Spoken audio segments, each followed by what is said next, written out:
Guys big boss मराठीचा grand premier झालेला आहे आणि याच्यामध्ये पहिली एंट्री झालेली आहे दीपाली सय्यद, जिने शॉर्टकट निवडलेला आहे, पॉवर की निवडलेली आहे. बघूया आता काय धुमाकूळ होतोय. सेकंड कंटेस्टंट आहे सागर कारंडे, जो कॉमेडीचा किंग म्हणून ओळखलेला जातो. त्याने मेहनतीचे दार निवडलेले आहे, त्यामुळे चांगली जुगलबंदी इथे होताना दिसते.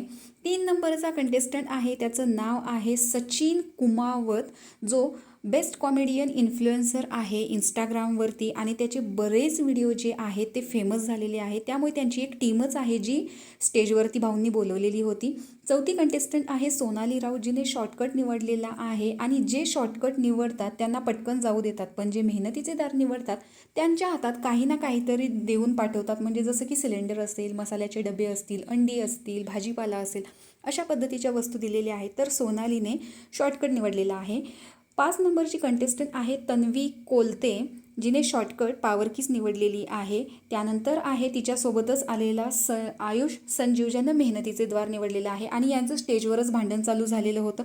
माहिती नाही किती स्क्रिप्टेड होतं, पण या दोघांनी स्टेजवरतीच भांडण सुरुवात केलेली होती आणि याच्यामध्ये सर्वात जास्त पुढाकार घेतलेला होता तो तन्वी कोलते हिने. त्यानंतरचा कंटेस्टंट आहे करण सोनावणे, ज्याने शॉर्टकट म्हणजे पॉवर की निवडलेली आहे. नंतर आहे प्रभू शेळके, ज्याने मेहनतीचे द्वार निवडलेले आहे. प्राजक्ता चित्रे, तिने सुद्धा खूप मेहनत केलेली आहे, त्यामुळे आता इथे आत जाण्यासाठी, बिग बॉसच्या घरात जाण्यासाठी शॉर्टकटच निवडलेला आहे, कारण तिला आता आतमध्ये जाऊन जास्त मेहनत घ्यायची नाही आहे. त्यानंतर आहे अनुश्री माने, जी वाईवरून आलेली आहे. तिने मेहनतीचे द्वार निवडलेले आहे, जी एक इन्फ्लुएन्सरवरती कॉमेडी किंग असेल किंवा काही असे व्हिडिओ बनवण्याचं काम करते. नंतर आहे रुचिता जमादार, जिने शॉर्टकट पॉवर की निवडलेली आहे.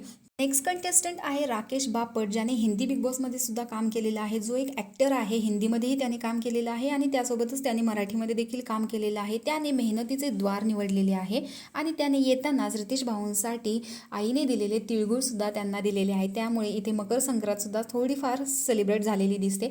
त्यानंतरचा कंटेस्टंट आहे रोशन भजनकर, जो एक बॉडी बिल्डर आहे. त्याने मंदिरावरती चढून वगैरे बॉडी बिल्ड केलेली आहे. त्यानंतरची कंटेस्टंट आहे दिव्या शिंदे, जिने मेहनतीचे द्वार निवडलेले आहे. नंतर आहे राधा पाटील मुंबईकर, जी एक नृत्यांगना आहे. तिने मेहनतीचे द्वार निवडलेले आहे, कारण ती खूप मेहनत करून इथेपर्यंत आलेली आहे. सो आतासुद्धा मला मेहनतच करायची आहे, देवाने मला इथंपर्यंत पाठवलेलं आहे, सो त्याचं फळसुद्धा मला देव देईल असं तिचं म्हणणं आहे आणि तिनं मेहनतीचे द्वार निवडलेले आहे.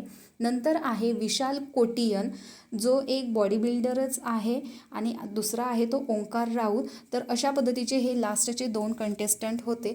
तर हे जे कंटेस्टंट आहेत हे आत्ता मराठी बिग बॉसच्या घरात गेलेले आहेत. तर तुम्हाला यापैकी कोणता कंटेस्टंट आवडला आणि तुमचा सपोर्ट कोणाला हे कमेंट बॉक्समध्ये नक्की सांगा.